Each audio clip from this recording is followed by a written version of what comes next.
Konnichiwa, hope everyone's good. So I thought I would do a update on the inch bag. This one's meant for living in the woods. There's a few things changed about it, and there's a few things that are going to be changing about it that I'm going to change in a few seconds once I get into it. I'm going to change the shelter. I might add 2 shelters because this is an inch bag. It's an I'm never coming home bag. It's the sort of thing I've got to live out of for the rest of my life, like I said before. So having multiple shelters is the best thing, but obviously weight's a bit of an issue. But one of the shelters I'm thinking about putting in is a modern tent.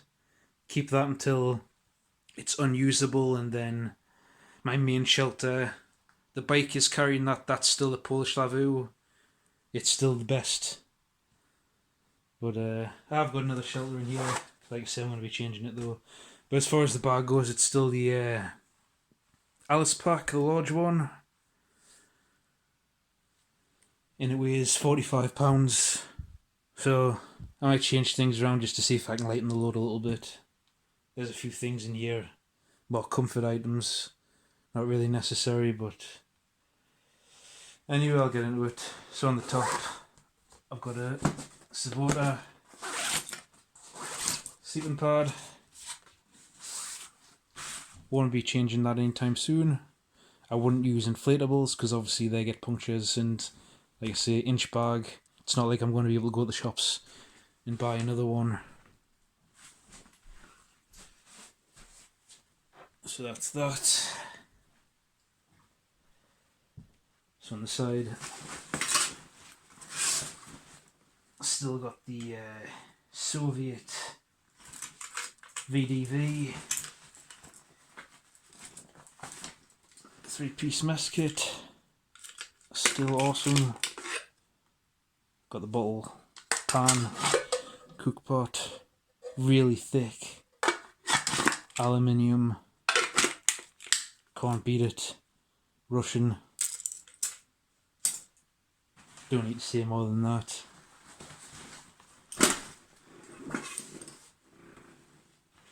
So in this one,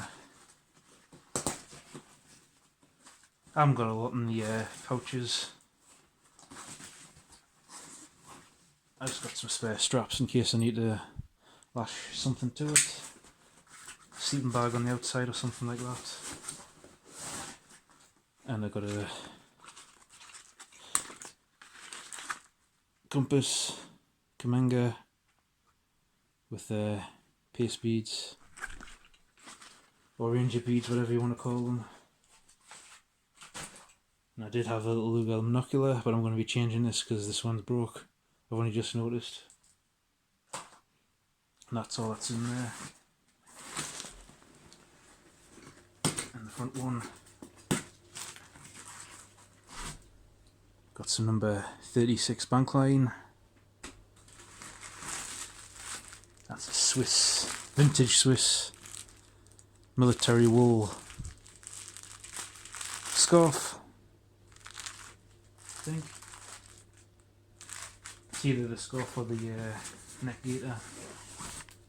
In which case it'll be Bulgarian, not Swiss if it is the neck gaiter. But anyway, log of wood, stove.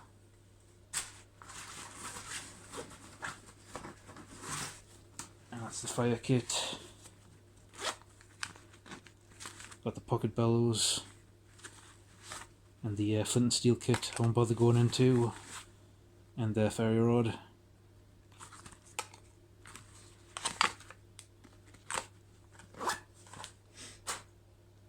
So on the top, got a Israeli bandage. Going to build up more of a first aid kit, but that's all I've got for now because I've got first kits everywhere. I want to build a dedicated one for this. German military triangular bandage, not bandage, bandana, which will also double for first aid. Bug nets, military. I got a British one and a German one. That's all that's in there. And then in here, got the Victorinox Swiss tool, Best multi-tool ever made.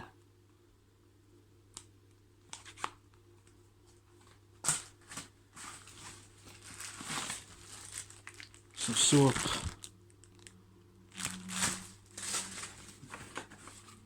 Number 12 bank line.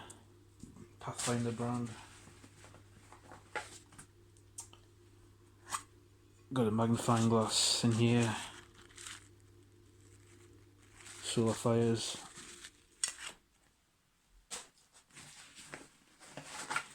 Utensil said it's the hand forged iron set that I got from Grimfrost.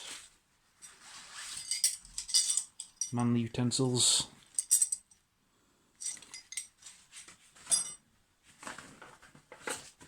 Got the Suzuki harmonica. That's just a spare fire steel that I also got from Grimfrost, hand forged. Huge. It's like 8mm thick. Throw sparks like crazy. It's got a match cap with some matches and seal needles in it.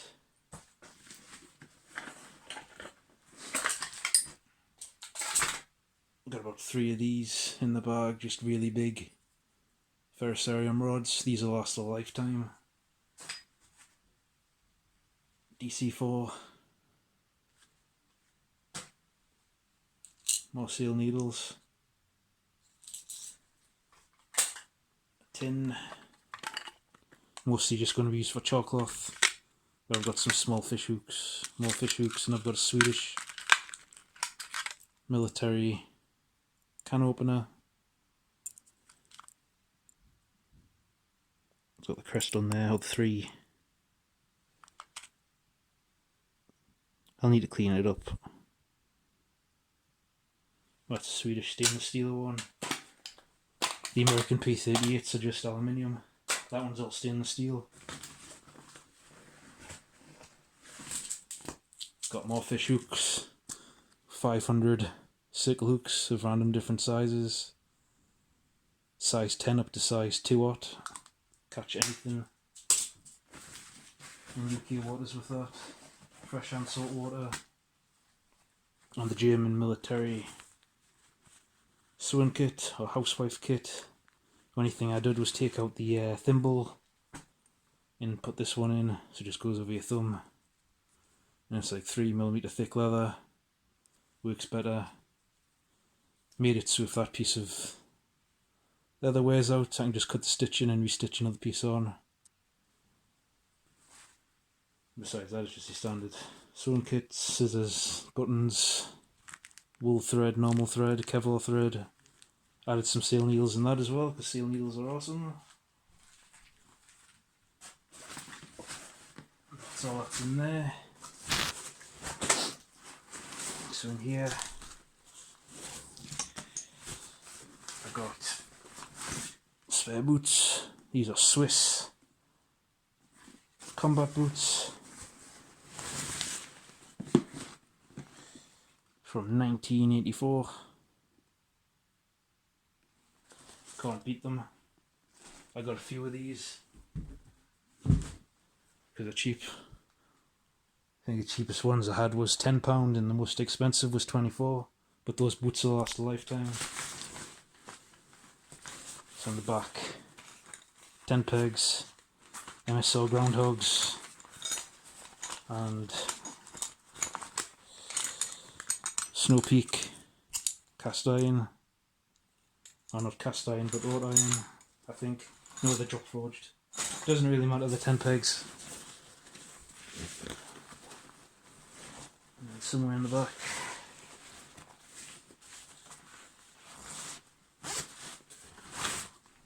Got the German military ground sheet.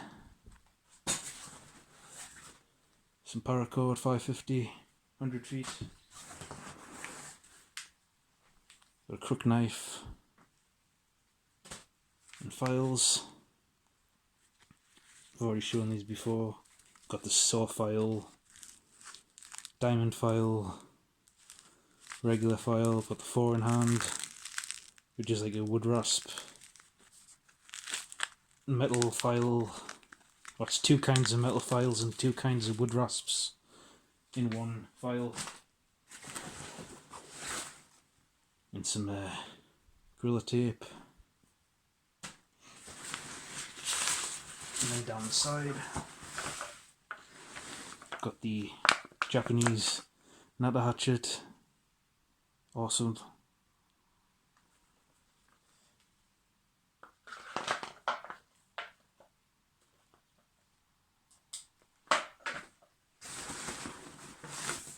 Silky saw. I'm still going to be changing this for a vintage one just because I can't sharpen the teeth on these because they're impulse hardened. I could sharpen them, but it'll wear the file out really quick.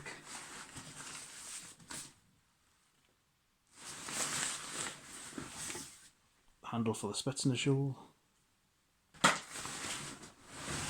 And the Spetsnaz shovel itself.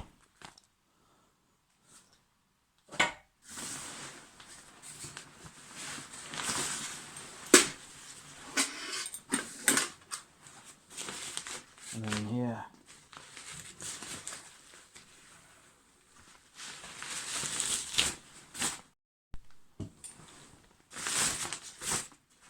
got a Black Hawk rigger's belt, real old one, they don't make these anymore. British Army issue, Norwegian or Norgy pullover, sweater. This is what I'm going to be changing. It's the Dutch hooped Bivvy. I really like it, but its zippers, I don't like zippers for long term. Zippers break, and this is the Spanish one, which is notorious for having a crap zipper anyway. So I'm going to be changing that one for this. And this one's the packs down much smaller anyway. This is the British military Bivvy. That's all. Not going to bother getting undone, but it's tiny. And unlike the Dutch one, it's the same PDM camo. It's Gore-Tex. It doesn't have any zippers. It's literally just a bag. So there's nothing that can go wrong with it. So for long term, I'm going to be putting that one in. And this, just because I really like these. Got a brand new cold steel mini torpedo, and these are awesome just for throwing, for some fun. Also good for a small game if you get really good at it. But these are a lot of fun, so just for some boosting morale, these are great.